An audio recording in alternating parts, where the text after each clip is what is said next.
Hey everyone, thanks for tuning in. I'm Brian. I'm the host of the Left of Greg show. You're going to be watching the video version of our audio podcast. Please, guys, if you like the video, like it, subscribe to the channel. There's going to be more content down there if you're already a subscriber, and a better way for us to get you guys some more stuff. If you have any questions or comments, go ahead and leave them below.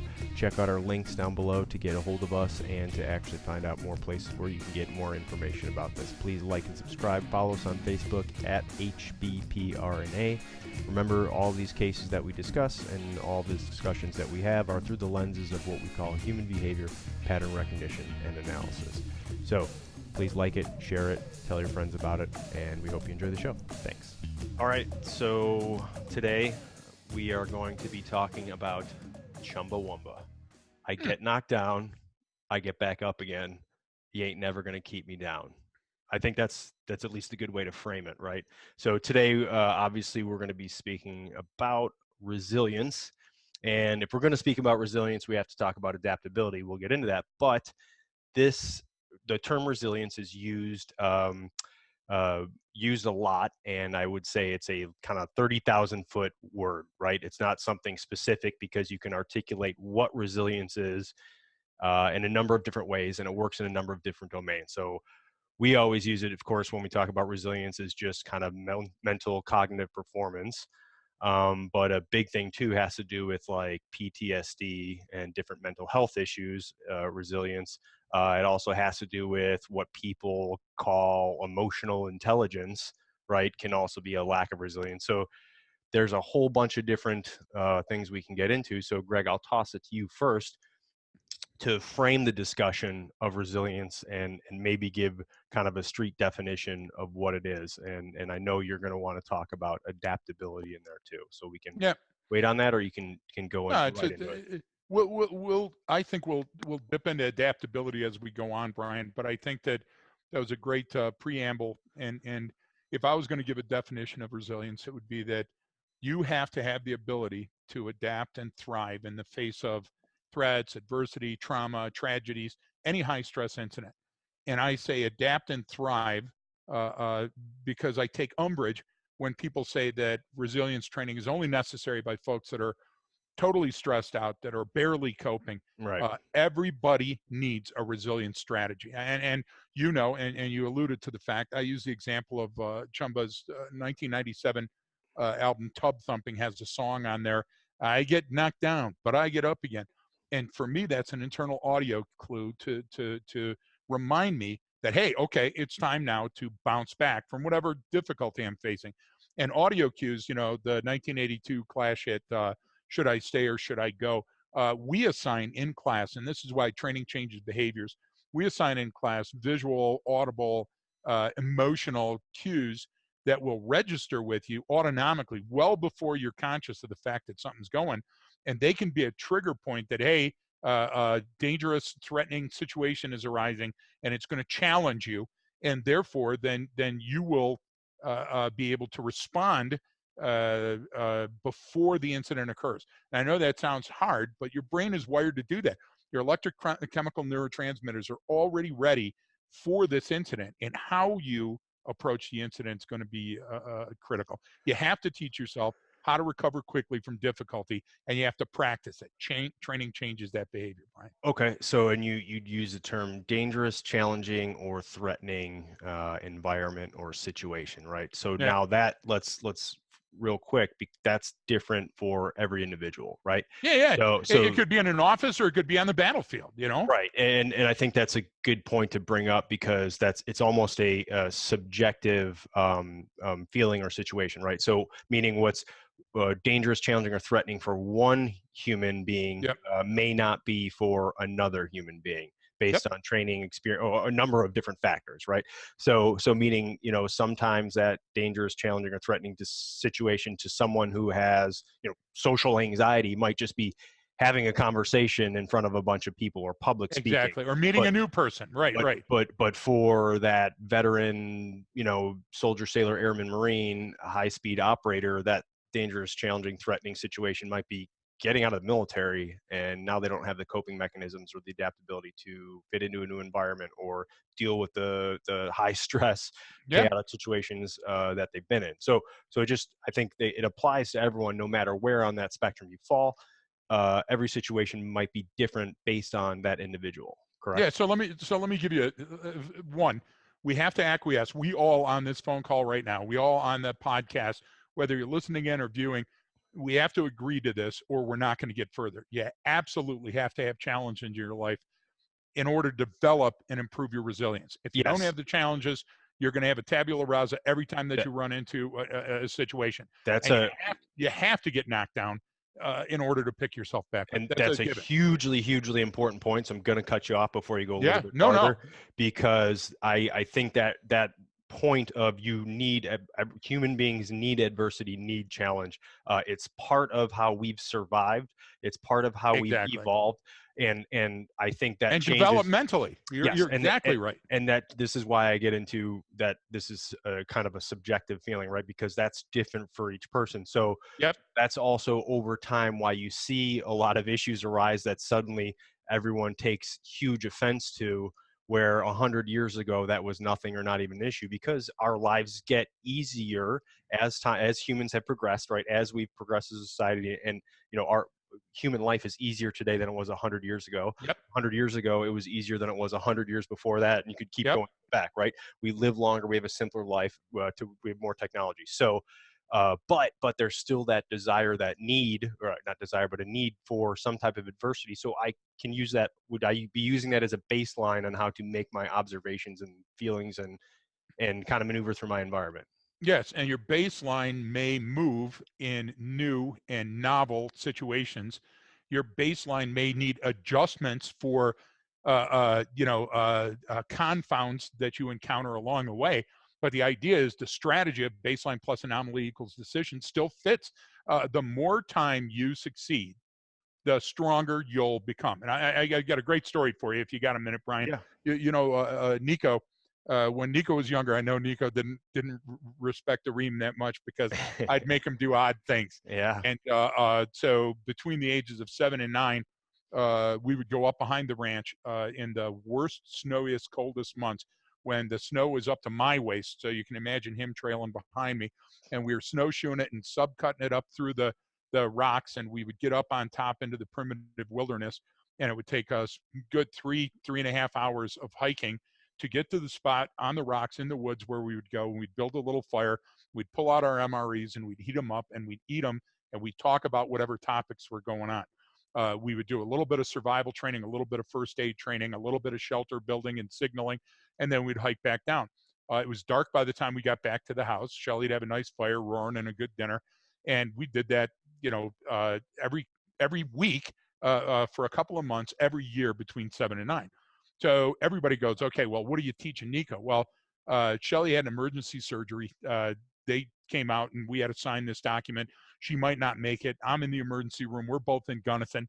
Gunnison's an hour from the ranch. Nico gets dropped off by the bus. It's a little Suburban that runs back into the woods, and they drop him off at the ranch from Gunnison. So we missed each other. No way for me to contact Nico. So I finally get a phone call through to the ranch, and he answers. And he's 9 years old, and the Christmas party is going on in the Powderhorn Community Center, 10 miles down the road.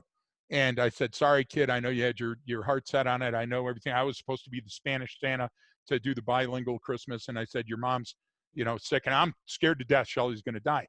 Nico goes, no problem, Dad. I got it from here.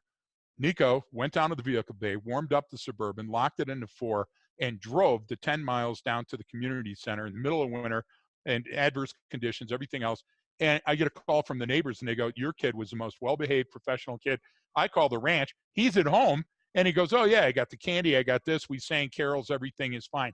It's incredible. He never thought of it as an adverse situation because he'd been training for it his entire life. Right. And somebody listening is going, you allowed your kid to drive. Listen, my Yeah. kid knew how to drive a tractor, every Yeah. vehicle on the ranch, ride a horse, shoot a gun, all Yeah. of those other things. And it made him more resilient. The more time you succeed, the stronger you'll become. I think it's a fact, Brian. No, and that brings that's a a great a great story to highlight what that can be, right? So Yep, developing resilience is something, and specifically adaptability, which leads to resilience. More adaptable precisely. I become to different types of environments. The more file folders I build, the more resilient I become, right? Exactly. I don't have as many non-standard observations, right? So I liken that back to same thing when I was a kid and I grew up in Chicago, and Yep. even at a young age in a city. So I grew up in a neighborhood. It wasn't like a busy city.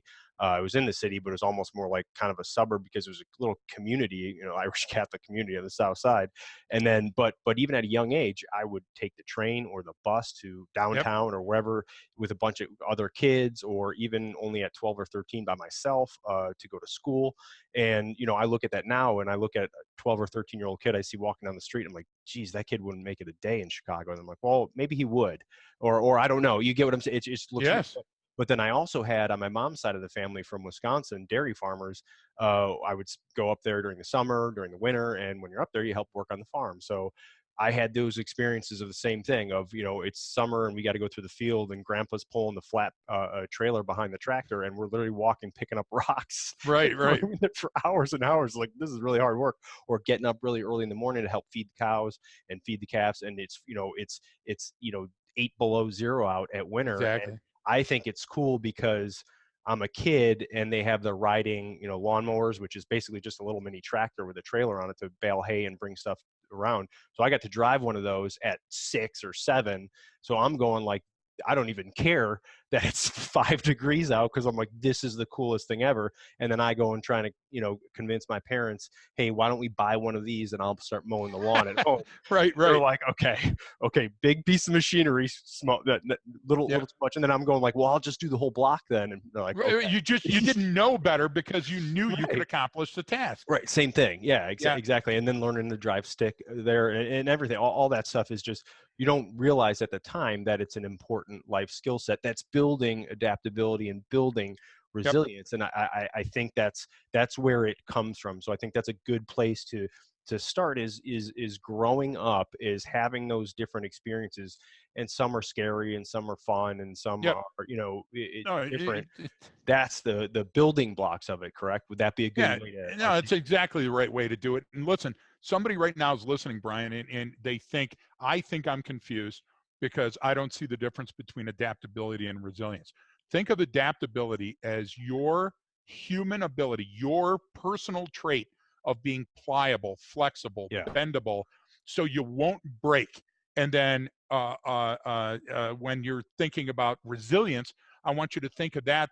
Listen, resilience is the ability that when you skin your knees, you'll be Hmm. less afraid to skin them the next time. You'll be getting knocked down, but the next time you get down, it's not going to be as scary. And guess what? If they're opposite sides of the same coin, and they're both exactly like how they do that food chart, Brian. I can't think of what that's called, where you got to have this many nuts and fruit Yeah. and this and that. Okay, so if we were talking about essential building blocks of the young mind and how that person is going to learn to survive no matter what situation they get into, things like morality come up. Well, things like resilience and adaptability come up, and you can build them all together. I've got a favorite TV show. People ask, what do you watch? Like cop TV shows, and we're always on the road, so all we watch is Hotel Tripe Yeah. Well, the only and time stuff. I watch like normal television is when we're on the road, because I'm like, Exactly. oh, cable, I don't have that. Exactly. So the Andy Griffith Show is timeless because it's the perfect show about cop work. And there's one episode, and I don't know the episodes by heart, of course, but there's one episode where Opie is, kid stealing his lunch money and everything. That's the son of the sheriff, and the sheriff looks at him, and he and Barney, the undersheriff, they teach Opie, hey, listen, it's not going to hurt. You just scrunch up your face a little bit, ball up your fist, and you tell that kid you're not going to do it. And the kid knocks him down. Kid gives him a black eye. He gets beat up. But guess what? He didn't give up that lunch money. And that kid didn't try the next day.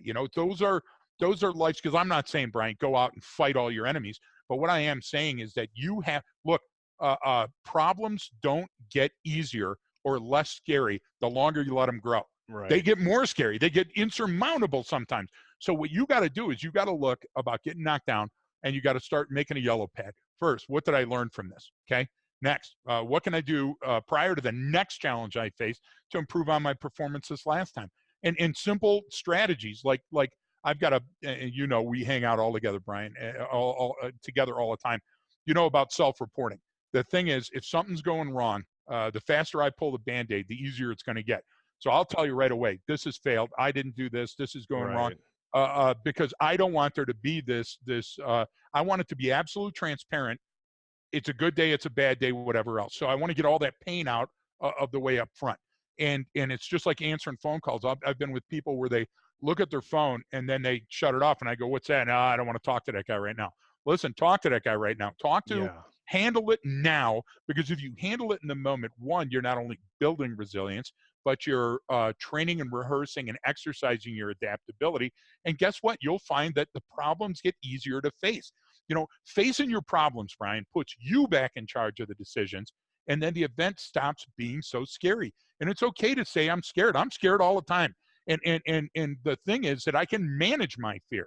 There's people out there that are not really good at managing their fear. So guess what they do? They miss opportunities. They skip things that they could be doing in their life, wonderful new adventures that they could be taking, because they're scary. And It's not fair. yeah, and when you get into what you're talking about of building resilience, I think that's why I like how we break it down of, hey, sense making, problem solving, adaptability, resilience, right? Yep. That's our methodology, which sense making, problem solving is something everyone does naturally. You figure things Innately, out. yeah. Yeah, Yep. you have an innate ability as a human. The adaptability part and resilience, I like how those are linked together, meaning I can build resilience. I can become more resilient by learning to be more adaptable. And I think that's where a lot of Precisely. issues come into place. Like I brought up for some, earlier, the social anxiety issue, because I always talk about it, but I bring up anxiety when we talk about this resilience stuff, because it's like the number one mental Number health one. issue in the world. Like Faced everyone's by got some anybody. Yep. or some form of anxiety about something, right? And like we always talk about, number one fear in the world is public speaking, everyone up in front. And it's terrifying. It's still, we do it for a living. I do it for a living, and it's still, you get that feeling before you go up in front of people, like, hey, I got it. One, I got to give them their money's worth, but two, Yep. like it's their, all eyes are on you, and it's up you. You're up there alone, and Yeah, the rubber meets the road. You're the end state. Brian. We just briefed in DARPA in Alexandria, Virginia. right, And again, I've been briefing folks on my yeah, techniques for over 40 years. and What did I tell you before we went in? yeah, how often You did we know go? Yeah, how many times did we go over what we were going to say and exactly. And I had the like, butterflies on the elevator going yeah. up to the briefing room. Yeah, So exactly. So I think that's a good way of when you get into building resilience yep, of hey, start with being more adaptable to different environments, right? That's the whole, try something new, do this, explore that. I think the reason why people, say that, the reason why I say, the saying, I love the one, hey, just get comfortable being uncomfortable, right? That's a military version of yep. just, hey, look, you're about to go through a lot of really crappy training where you're going to be cold, wet, tired, hungry, full of sand, whatever. Like, just get comfortable being uncomfortable, and then Yep. that adaptability, and I know, that'll build that resilience. And then this is why, it's always fascinating and heartbreaking to me, different guys with, especially veterans or law enforcement, huge, first responder, huge issues Yep. with post-traumatic stress and different coping mechanisms, right? Because they actually, if you look at it, let's just take a scientific view of it, let's take the emotion and anything out of it. If I was just an outside observer looking in, I would say, hey, these guys actually these guys and girls should be better than anyone else, because look at what Precisely. they deal with on a daily basis. And the training that they had Yeah, to they're face that. exactly, the training Exactly. and the tacit knowledge that they have. So Yep. that's why it's always like, well, wait a minute, why are these the people having the most difficult time? Why are veterans, and why do more law enforcement officers kill themselves every year than die in the line of duty? You know what the answer is. Yeah, The answer is so simple and it's so scientific. If you are predisposed to want to be in those lifestyles, career choices, all that other stuff, that means that you have the emotional acumen to you go out there and put your life on the line to save others. Well, guess what? You give more of yourself. You've got that emotional register. You've got that bowl that's full of all that you are, and it's spilling out every time that you give, and you give, and you give, and you're introspective. I should have given more. I couldn't do right. this. And, I'm holding this up, and like a garbage man, if I don't pick up the garbage today, there'll be twice as much tomorrow. So when you don't challenge yourself, Brian, you have less to give a damn about. Do you get what I'm trying to say? Right. You don't have a lot of emotional input, and therefore you don't lose a lot. When people give so much, like teachers and a doctor that's in an emergency room, you're playing with a high stakes event, and therefore the anxiety and the fear and the PTSD that comes from that, which we'll talk about in a minute, takes its toll. Hmm. And I say that there's ways to manage it. There's not ways to get rid of it, but there's ways to manage it. Right. That's You know, I would agree with that. And there's different professional opinions that think whatever that study it, but that's what I always start with. I was just speaking at that veterans event out on the East yeah, Coast, that major company, where they invited us out and we did. I got to meet all their folks. But it's I liken it to that you're always going to have it, right? That's always yes, something that's always your cross to bear. That's why we do work with carry the load. You're always going to be carrying that load.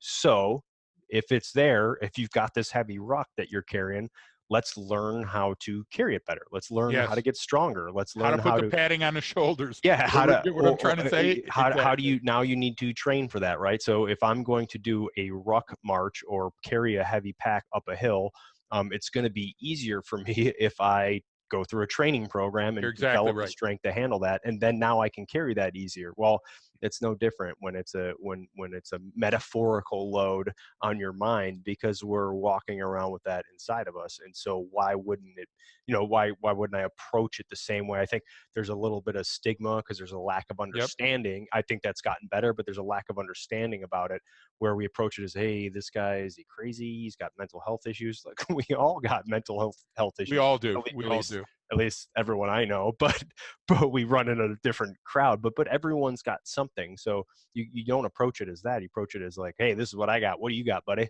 Oh man, Yeah. no kidding. I've dealt with that before. But that's called endurance, Brian. And endure is the root word of endurance. And so what happens is you can either keep that all inside and then blow your brains out, which is what's going to happen, or Yeah, you can eat all of that hate and that pain, and you're going to be diabeto and lose the foot, or you can do something about it. right, I say, when you start seeing, first of all, prevent indications of anxiety, prevent indications of suicide are exactly the same as prevent indications of terrorism or criminal activity. Once it, you've identified them, you'll yeah. be able to see them form and Meaning, so coagulate and cluster, right? they're the same, meaning you can observe them in another individual. You might not know whether they're going to do harm to themselves or someone else, Exactly. but But the there's a indicator, likelihood. there's an Exactly. And indicator there.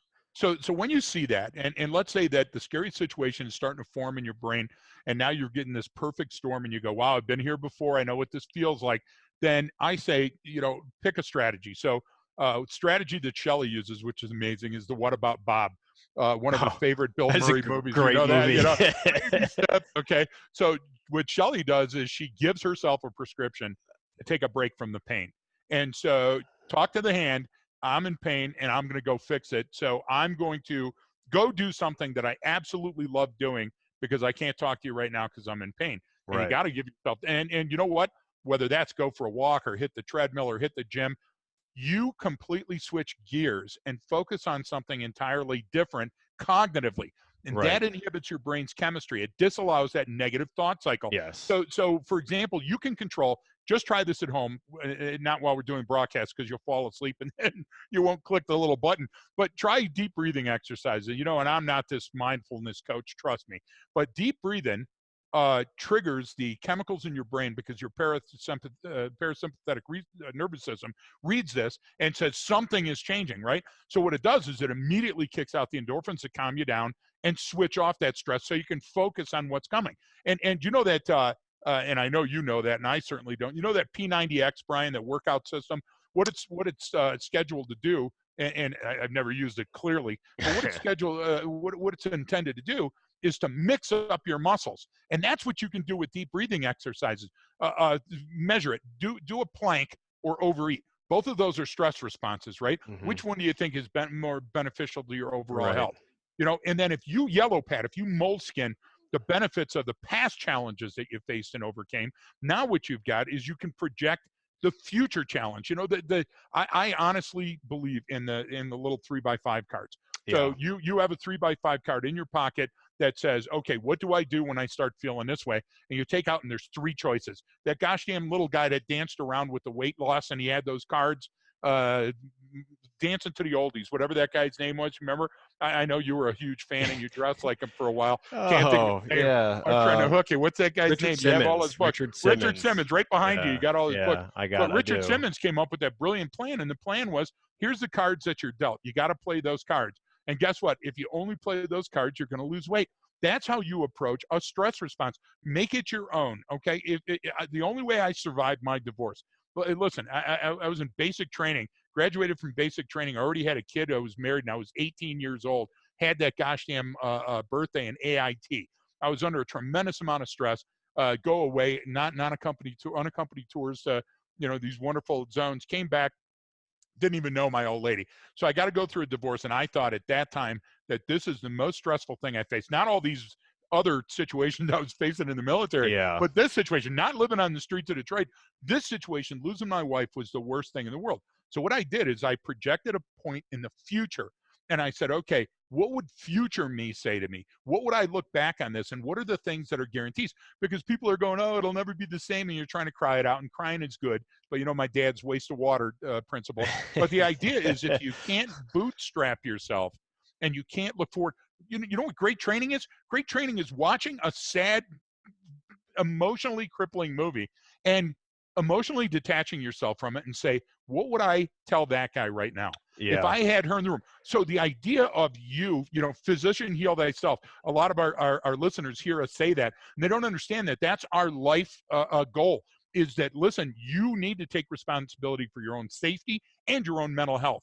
And of course we need help now and again, but you have to face these incidents, because if you don't face them and get the scar tissue, you'll never build resilience, and you'll certainly never be adaptable. Yeah, and you brought up what I think what a lot of people call that is separating the emotion from the event, right? Yes, So if yes, you, it's difficult to do, but there's this the general standard idea is, if you went through some traumatic event and it's been over a year or 18 months, depending, and you still have a serious emotional reaction to that, that means you haven't dealt with it. You literally have exactly. not dealt with it. If that comes up and it's that trigger that people call it, and you have that, that means you haven't properly dealt with that situation. So Yes, I think that's a good baseline. Whether it doesn't matter how many months that actually is. It's just ideas if you still have that heavy trigger. So what you said is building that resilience is, I learned, I was taught that method. Same thing, is separating the emotion from the event. yes, I actually lucked out in a very very horrible combat situation where one of my friends, we was killed, bled to death all over me, and was a horrible IED, and just everyone was messed up. I couldn't barely hear, had horrible TBIs from it, but all that, that was the same thing. Is I was lucky enough, kind of at that time, that we had someone come in. Our chaplain said, "Look," and he brought our squad together, the team, the next day, and we talked about it. I just remember that day, it was like, imagine the worst hangover you've ever had, but you didn't get to go out drinking the night before. That's how it felt. But yes, he sat us down, we just started talking, and then he said, well, what did we learn from this? What good came out of it? What else did you do after that? And then we just talked about, we literally debriefed, a tactical debrief of everything that happened after that. And we were like, hey, you know what, despite that situation, we whooped it on. We actually got successful. We did this, we did that. We don't have to go into details, but then it turned that kind of negative situation into, what's the positive now going forward? What are you gonna do? And it was just a very very kind of, it was a great conversation from what I remember of all of it. And it was good. We had the tribe there, we had our team there, and we had someone talking us through it. And the funny thing is 10 years later, we had a reunion for that unit, and I went up, and our chaplain, he was still in at the time, he just recently retired, and I said, hey, chaps, I just still remember going back, I have actually just done some suicide prevention courses with the US Army, and I was telling them about how we approach it and what we've done before. And I go, we had this conversation, and this is what you brought up. And I go, hey, I'm just curious, like, what were you taught how to do that, or what did they say? yes, Right at me, goes, no, I was completely making that up on the fly. I was like, yeah, are you kidding me? So I'm dying laughing. He's like, no, I had no idea. I just figured we had to talk about it. I was there. Let's get it out. Let's figure out. I just sat down with you guys, and that's what came of it. And I was like, you bastard. But so here I thought it was like yep, some professional method.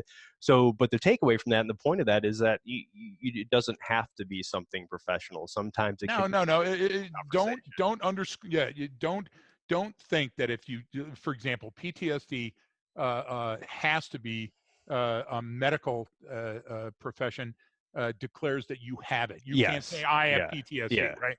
I mean, you It's can, like but declaring bankruptcy. You don't just walk yeah, out and yell, "I declare bankruptcy." Pull the but mic. well, exactly. But we'll get to that in a minute. But what I would challenge everybody listening is how you approach a challenge or a threat is going to dictate how your brain chemistry responds. And so if you can train just your biceps, or you can do a chest workout, or you can just do cardio today, then you can do the same thing with your brain. And I'll give you an example. If I think of what's coming as a challenge and I equate it to facing a crossword puzzle or a Sudoku, or watching Jeopardy and competing with the people on that, then my brain chemistry is prepared me to think advanced critical thinking. I'm going to breathe the right way. I'm going to move. Yeah. If I think of it as a threat rather, then it's going to be the fight, flight, freeze. I'm going to start getting the catecholamine group is going to be, hey, am I going to fight this guy right now? Am I going to? So if you can do that, and training will help you to refine that, then which would you rather have it? Are you going to face everything as going to be a threat? No, because then you're going to go in combat mode and everything is going to be sink or swim, black or white, right or wrong. But approaching it as a challenge and going, wow, this might be challenging, but I think I can overcome the challenge and I've got a strategy for facing the challenge. That's the type of thing that you got to do. Because if you don't, again, suicide comes from the inability to forecast anything past right now. And Right. everything that I'm facing right now, look, you It's will never forget your buddy. You will never forget that blood, the smell, the taste, the feel. right. Okay. But that doesn't mean it has to cripple you and inhibit you from Exactly. living a life and Exactly. preserving his memory by doing the great training that you're doing right now.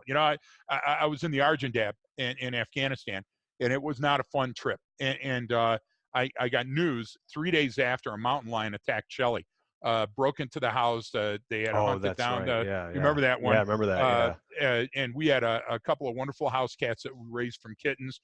The mountain lion destroyed them, almost fatally injured our dog. Shelly was it's hard even to talk about it now, Brian. But I'll Yeah. tell you what grew out of that is how many people can go around and say you survived a mountain lion attack. Yeah. No kidding. And so Shelley uses it as a defense mechanism. Uh, you know how Shelley speaks to somebody, and she'll look at a huge target and she'll go, "Dude, I survived the mountain lion attack. So anything that you're giving me right now, I'm Yeah. good with. I think Yeah. I can get past this." Yeah. We had the water sewage at Rogue Water and Sewage at Rogue Manor West last Christmas. You remember from Christmas to New Year's, we had no water. The sewage was everywhere on the porch, in the yard, and everything else. And because it was well below zero, nobody could come and fix it. Yeah. We had the ranch. I came up with the genius way of financing the ranch for 10% of $1.5 million for 38% interest. And we still, that's my genius math. Yeah. We That. still had memorable experiences and gave people more than their money's worth for 13 years. Yeah. And so somebody says, yeah, you're still paying the Small Business Administration. Yeah, but the idea is I'm living my life. So Yeah. the You're. difference is Yeah.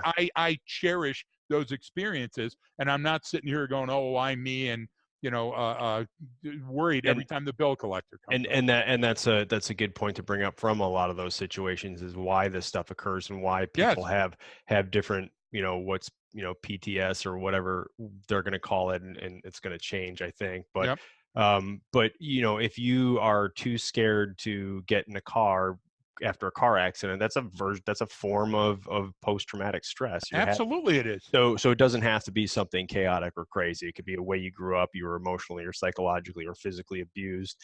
There's a number of different places where that can come from. You were terrified from an experience, and I think that also it's point out to there's other reasons why you get this emotional or physical or psychological trauma that leads to these feelings.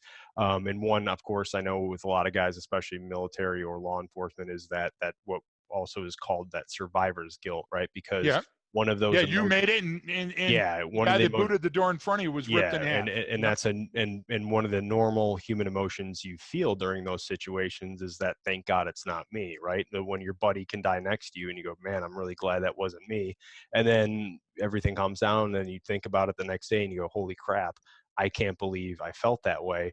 But it's a Denial, completely normal. chemicals. Everybody feels that. Yeah.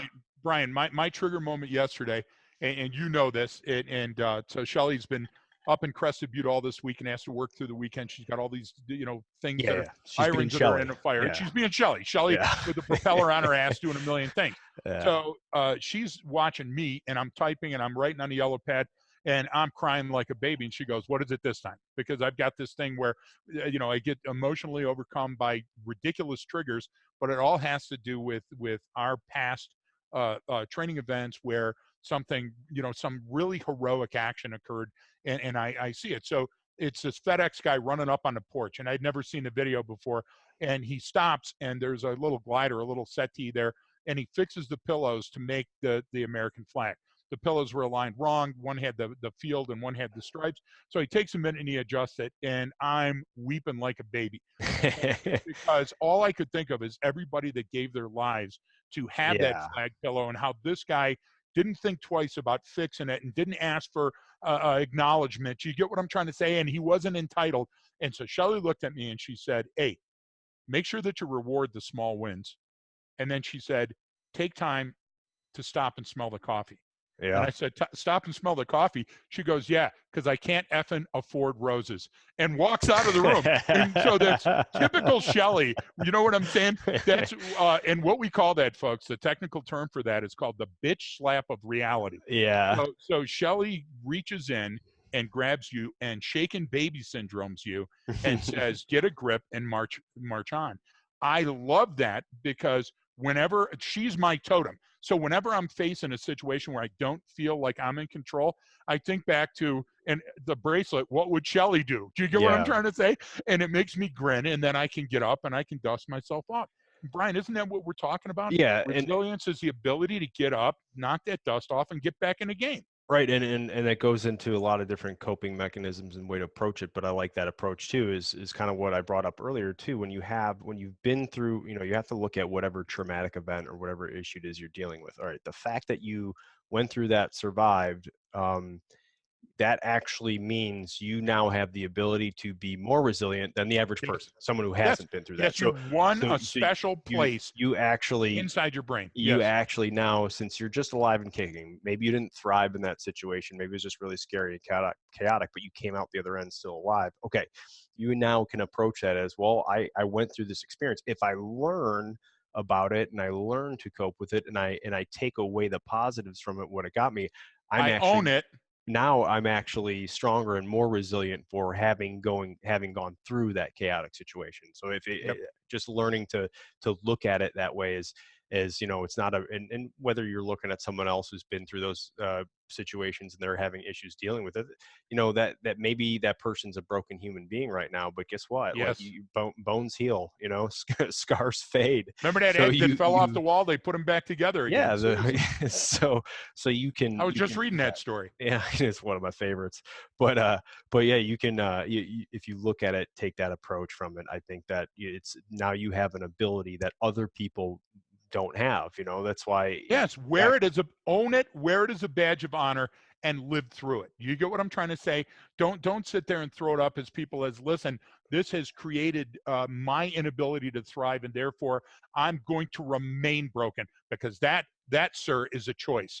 You choosing to remain broken is a choice. And if we're going to say that PTSD requires a medical diagnosis, and we both know that it's a mental health condition, Hmm. and you may have witnessed or personally experienced an event, the idea is you might not even know that you have it, Brian.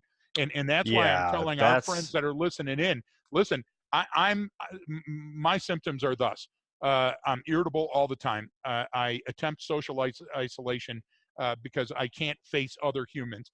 I'm hostile rather than talking things out. And this is all just with you in the elevator. Uh, um, I've got these bouts of horrible depression, and yeah. I feel lonely, and then the insomnia and the nightmares. And I've got nightmares that would make Stephen King cry, and Right. I can't control them. And you know that sometimes when we're up on the stage and we're talking, man, it'll hit. So listen, the unwanted memories that you're facing, or maybe you don't even know what it is, and you're saying, hey, listen, it could be diet, it could be something medical. That's why you got to get thee to the VH or a hospital, or talk to somebody about it. At least tell somebody, I'm feeling this way, I'm thinking like this. Because then, like Brian, one of the great things is, rather than you and I sitting in some dark bar somewhere and going, oh, Yeah. woe is me. Yeah. Trust me, we We've done closed many a bar. that. Okay. But the idea is that we're doing stuff like this and facing it head on in the Yeah. clear light of day, and saying, hey, listen, you don't have to remain that broken human. There's meds, there's therapy, there's groups that you Yeah. can talk to that would be interested and willing to hear your story. And sometimes, Brian, many people just want their say and not necessarily their way. And it does feel better to discuss it, you know?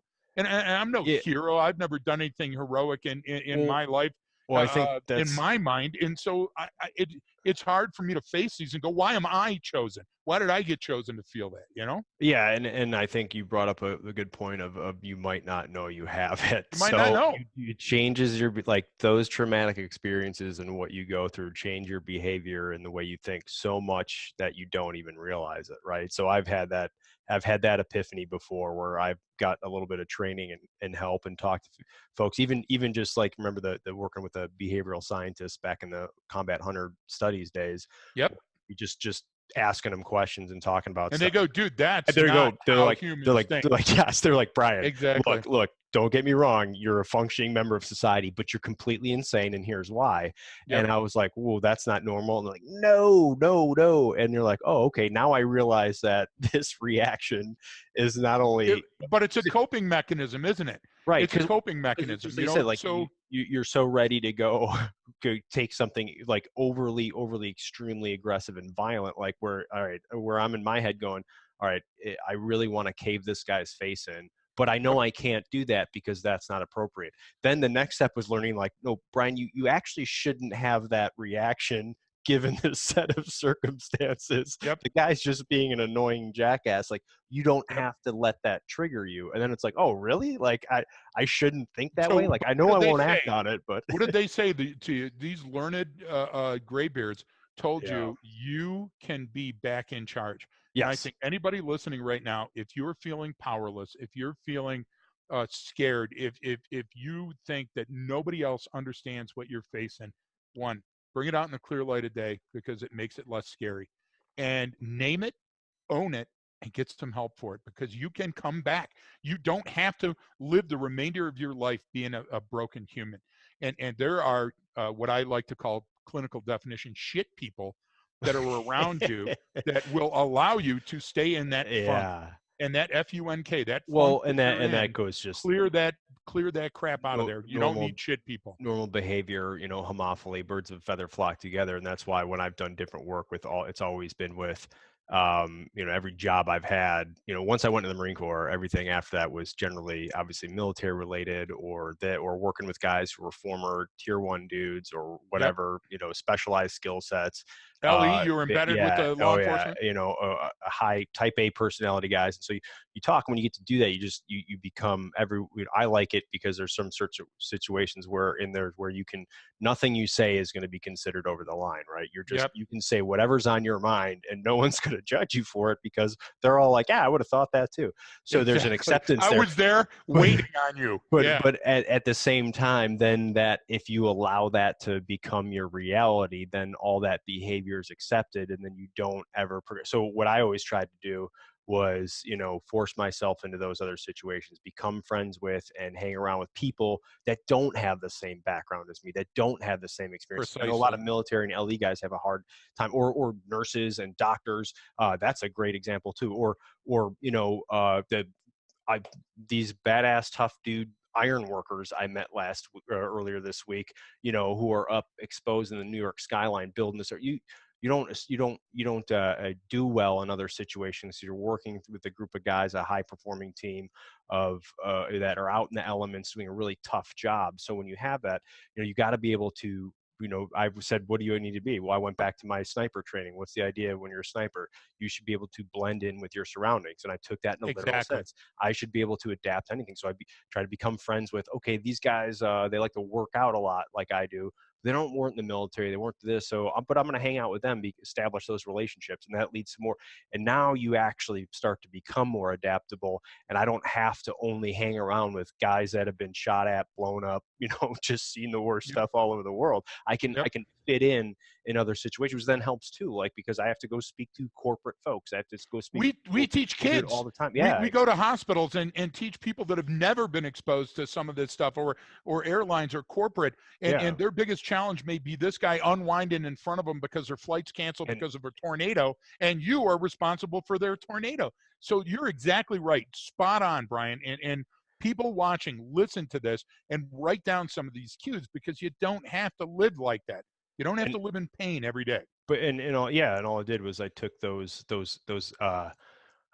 sayings, those axioms, those different things that become cliche, but have so much meaning behind them. Like that. Get comfortable being uncomfortable. All right, I'm going to put myself in uncomfortable situations and see Sage how I do.